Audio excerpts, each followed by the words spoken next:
বড় মার দর্শন করতে গিয়েছিলাম আজ, যা অভিজ্ঞতা হলো ভাবলাম তোমাদের সাথে একটু শেয়ার করে নিই। এবছর প্রথম আমি এই ভাসানে গিয়েছিলাম।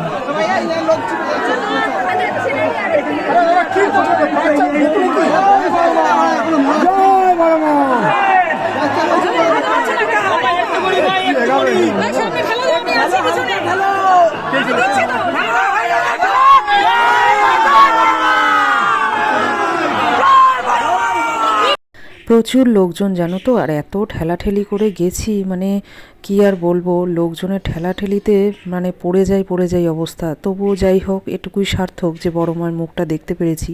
একেবারে কাছের থেকে ভাসানটা দেখতে পারিনি, তবে দূরের থেকেই একটু দেখেছি। এটুকুই সার্থক যে এতটা দূর থেকে গেছি নৈহাটিতে। আর নৈহাটির বড় মা তো ভীষণ জাগ্রত জানোই। তো যাই হোক, সেখানে যেতে পেরেছিলাম। অনেক দিনের ইচ্ছা ছিল, আগামী বছর ইচ্ছা আছে যে একটু কাছের থেকেই দেখবো, একটু তাড়াতাড়ি যাব। আর এবছরটা ছেলেকে ঘুমটুম পাড়িয়ে রেখে তাড়াহুড়ো করে বেরিয়েছি, তো অনেকটা দেরিও হয়ে গিয়েছিল।